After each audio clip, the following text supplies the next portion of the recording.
Cerno. Épisode 91. Peut-être que là, j'irai les interroger sur leur sensibilité particulière. Deuxième partie. À l'idée que des passés pourraient ne pas passer. Tiens, quel est le rapport de Irène à la littérature? Quel type de littérature? Qu'est-ce qu'elle ferait de cette idée que dans la littérature a aussi un travail à effectuer par rapport au fait qu'il y a des passés qui ne passent pas? Est-ce que ça la touche particulièrement? Peut-être que c'est ça qui l'a certainement rendue sensible à ce type de présence que d'autres n'auraient pas senti, etc. Vous voyez, c'est comme ça que je mènerai l'enquête. Et à ce moment-là, c'est plus du tout décrédibilisant. C'est pas du tout dire que Irène voit des fantômes ou invente des fantômes. C'est dire que Irène, pour des raisons de talent particulier, d'intérêt particulier, au Mirail, pour des raisons de talent particulier, ou leur chat, pour des raisons de talent particulier, sont capables de faire sentir des choses que normalement on ne sent pas, parce qu'ils sont disponibles à certaines problématiques, à certaines questions qui seraient peut-être des problématiques liées au fait qu'il y a des passés qui ne passent pas. Voilà. Super, très bien. Je vais suivre votre conseil. Oui. Qu'est-ce que ça vous évoque, vous, cette question un passé qui ne passe pas? En fait, je crois effectivement que j'ai cette sensibilité très forte à un passé qui ne passe pas. Enfin, dans ma tête, j'ai réfléchi énormément à ces questions-là et je crois qu'elles sont liées à plein de choses, en fait, qui font partie de ma vie personnelle. Moi, j'ai perdu, quand j'avais 6 ans, j'ai perdu un cousin très soudainement dans un accident de montagne dont j'étais extrêmement proche. Ça m'a mis en contact avec la mort, en fait, très très jeune, et la mort de quelqu'un de très proche, pas une mort qu'on peut qualifier de normale, d'un grand-parent très âgé, etc. C'était vraiment mon cousin avec lequel je jouais tout le temps, qui a disparu, et puis d'autres morts qui font peut-être que j'ai ce rapport à ceux qui sont passés et que j'ai envie de les perpétuer d'une manière ou d'une autre.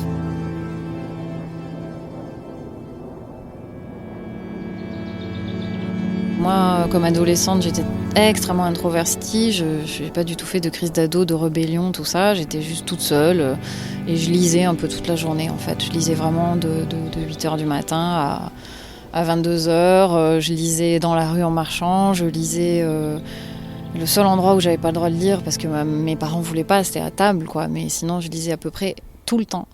Et c'est la littérature qui m'a... réappris à voir le monde, en fait, parce que ça a été à double tranchant, c'est-à-dire que la littérature me coupait du monde d'un côté parce que je n'étais que dans le monde des livres, mais en même temps la littérature décrit le monde avec tellement d'acuité, avec tellement de finesse, avec tellement de sensibilité, que quand je suis sortie de cette phase un peu d'isolement, j'ai réappris à me connecter au monde grâce finalement aux images, aux sensations que j'avais lues à la fois dans les romans mais aussi dans la poésie, voilà. Et c'est ce qui répondait le plus à mon être intérieur à ce moment-là, en fait. Quand j'ai fait ma thèse en littérature comparée, j'ai choisi de travailler notamment, c'était plus large que ça, mais sur le mythe d'Orphée dans la poésie. Et je me suis beaucoup intéressée à ce geste d'Orphée d'aller chercher le fantôme d'Eurydice aux enfers pour la ramener parmi les vivants et qu'elle puisse accéder à nouveau à une vie pleinement vivante, quoi. Et donc finalement chez Orphée on peut le voir comme un geste de courage, un héros qui ose braver la mort, etc. Il y a Alba qui accourt vers nous. Pardon. On peut aussi le voir, c'est l'idée qui est qu'Orphée, en fait, n'accepte pas la mort, n'accepte pas le passage. Et d'une certaine manière se fourvoie en voulant absolument aller chercher celle qui en réalité est passée. Donc Orphée qui serait celui qui n'accepterait pas que le passé soit passé. Il voudrait que le passé ne passe pas.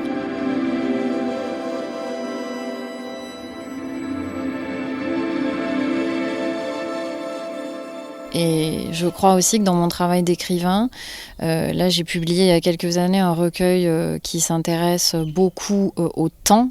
au passé qui est incrusté, non pas tant dans les hommes, mais dans la matière, dans les pierres, dans les grottes, par exemple, ornées par nos très grands ancêtres paléolithiques, etc. Donc j'ai essayé de relier ce rapport à un passé de l'humanité avec un passé plus personnel, une mémoire personnelle. Et donc oui, c'est quelque chose qui me touche, qui alimente mon écriture et ma pensée et mon rapport concret au monde. C'est-à-dire que quand je vais dans des lieux où ont pu vivre des personnes qui m'ont été chères, je suis convaincue d'une certaine manière de sentir qu'elles sont encore là. Ça m'est arrivé d'interpréter des choses comme des signes, justement dans cette fameuse maison dans les bois que mon grand-père avait rachetée, qu'il avait reconstruite, qui était, disait-il, son endroit préféré sur Terre, et c'est à peu près la même chose pour moi. Il m'est arrivé d'être assis sur le rebord d'une fenêtre et de voir un papillon qui se pose sur mon orteil et qui reste là très très longtemps et qui parcourt mon pied comme une sorte de caresse et j'étais convaincue que c'était un signe de mon grand-père, en fait, que c'était une présence. Et j'ai envie de croire à ça. C'est-à-dire, j'ai envie de croire à ce passé qui ne passe pas aussi. Parce que c'est beau, déjà, tout simplement, de penser qu'il y a des choses, des êtres qui se transmettent encore par-delà la mort, quoi.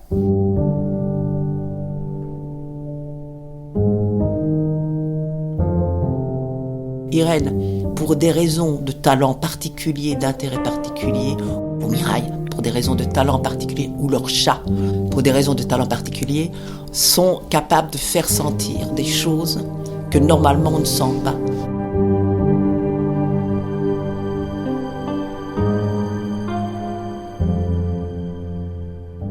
Comment tu dirais en roumain un passé qui ne passe pas, Mireille?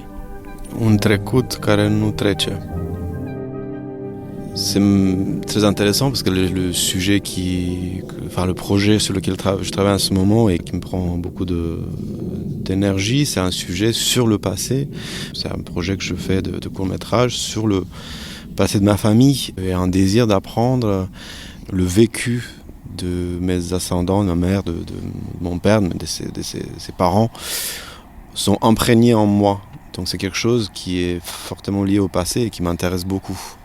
Et c'est parti d'un moment où j'ai appris des choses assez vertigineuses sur le passé de ma mère et qui pourraient expliquer certaines choses sur mes propres choix de vie ou sur mon comportement ou sur ma personnalité.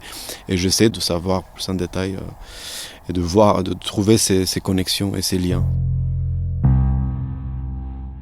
Toi, t'as grandi où? J'ai grandi à Craiova, dans le sud, à 200 km de Bucarest. T'es né en mai 1986, donc un mois avant la mort de Hélène Rose, la victime de la rue de la Fontaine-au-Roi. Ça veut dire que t'es né quelques années avant la fin du communisme. C'est ça. Et est-ce que ça a un rapport avec l'histoire vertigineuse de ta mère dont tu parlais? Oui, ça a un rapport. Tu peux en parler ou pas? Bien sûr. Ouais. J'ai appris que ce qui lui est arrivé, c'était par rapport à son désir d'avoir des enfants et par rapport au système de l'époque, du régime communiste, du fait que les avortements étaient interdits, qu'elle a dû en faire de manière illégale, et du coup qu'elle a dû s'exposer à des contextes qui sont très violents, qui ont menacé sa vie. Et du coup, j'ai creusé, j'ai essayé d'apprendre plus. Et en fait, je voulais juste garder des souvenirs de mes parents en vidéo. C'était un peu de cadrage un peu par hasard, quoi. Et il y a eu cette histoire qui a surgi. Ouais, donc pour toi, cette phrase « un passé qui ne passe pas », ça te renvoie à ça, donc à ce documentaire que tu fais en ce moment et à l'histoire de ta mère. Oui, complètement.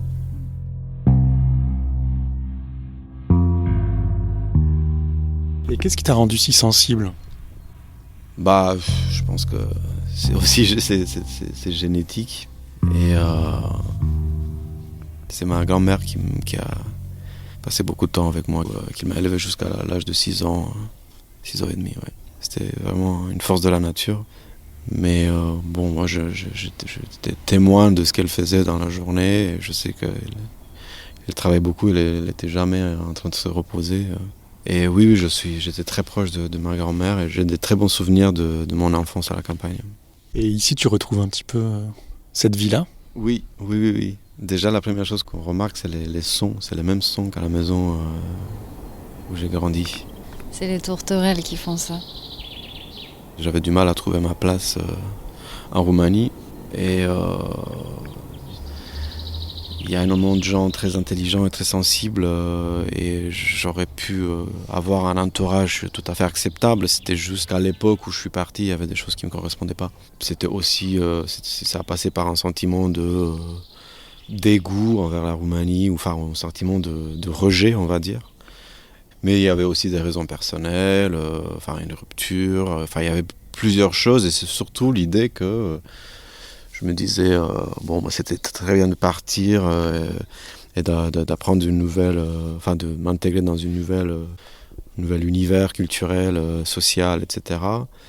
En fait, Mireille, quand tu es venue en France, tu m'avais dit que tu étais venue ici parce que tu avais trouvé une opportunité, tu ne pouvais étudier ce que tu voulais faire en fait qu'en France. C'est-à-dire le montage. Tu étais monteur. Tout à fait, j'ai été accepté dans une fac à Lyon pour faire un master en cinéma. Et c'était la parfaite opportunité pour voir autre chose que la Roumanie et Bucarest et tout ce que j'avais vécu auparavant. Et après, je me suis juste aperçu que la vie en France me correspond beaucoup. Et que professionnellement, c'est très intéressant aussi parce que c'est un pays où le cinéma est sacré. Et donc il y avait pas mal de raisons pour que je fasse ça. Et après, ça s'est enchaîné de manière assez naturelle avec des stages, avec des projets artistiques, avec la transition vers Paris.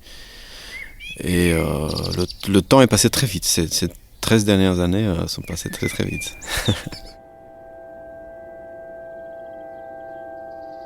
J'ai rêvé de ma grand-mère il y a 2 jours et c'était un rêve très très puissant parce que c'était une sorte de retrouvaille.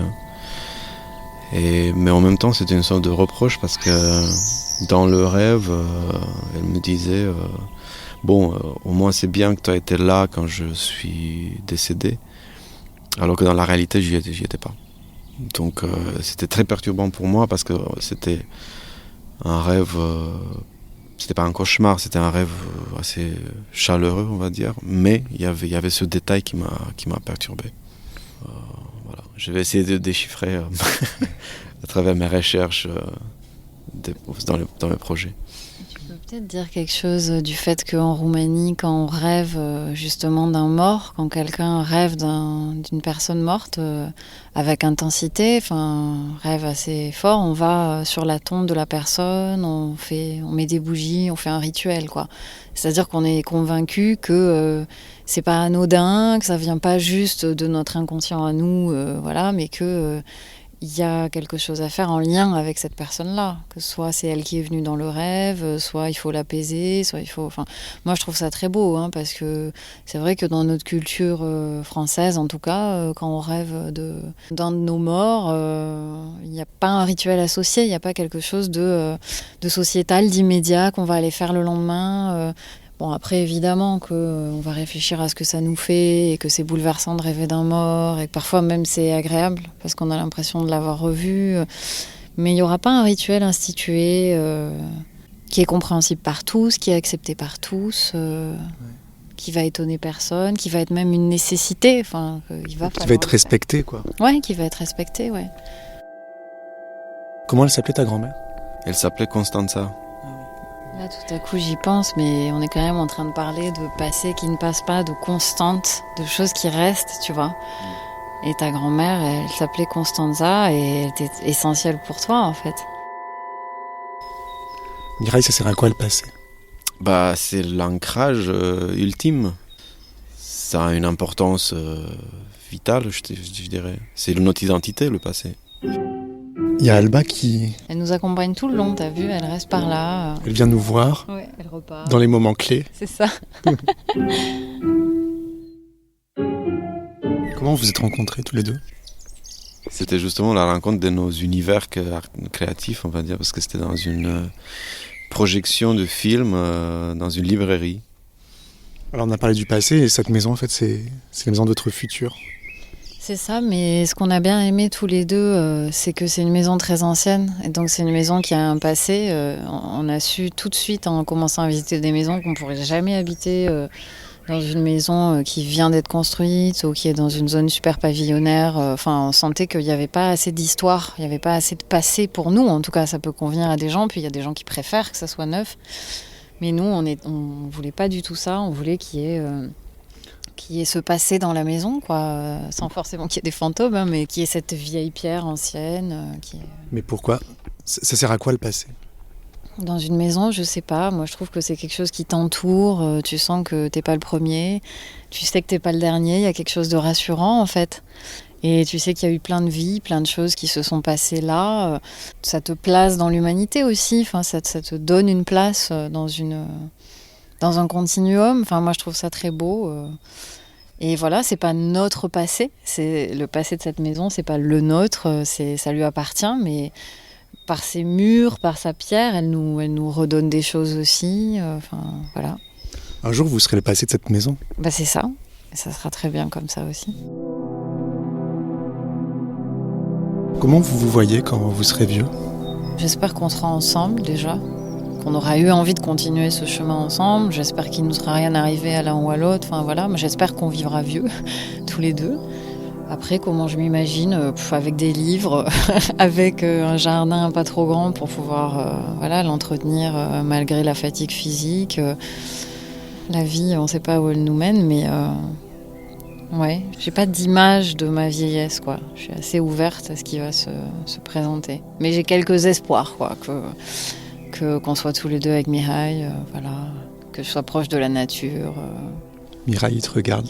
Il est toujours en train de te regarder. D'un air pensif et assez tendre. Je pensais à la question et c'est vrai que on pense très peu souvent à ça. J'envisage ma vieillesse comme entouré des gens. J'ai cette image-là, en fait. Et donc, du coup... En fait, là, t'es entouré de moustiques. Oui, tout à fait.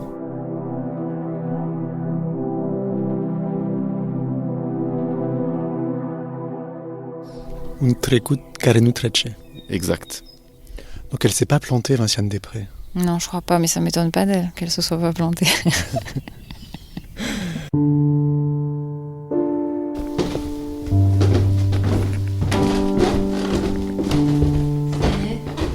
Tu es dans la cuisine ? T'as pu voir ? Ouais, je préparais les entrées en attendant. Ça sent bon. Cool.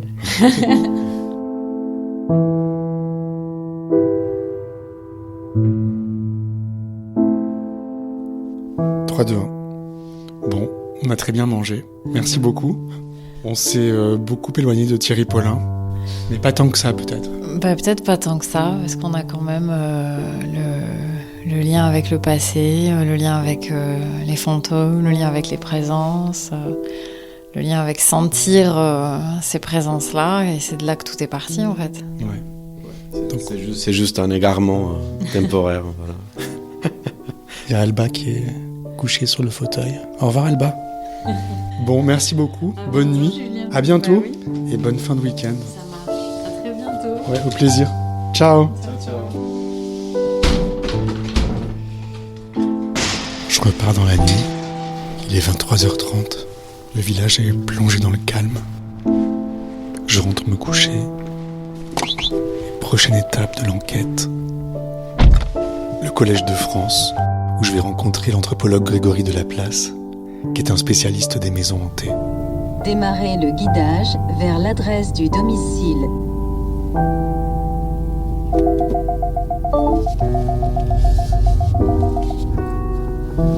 Veuillez suivre la route pendant 700 mètres. À suivre.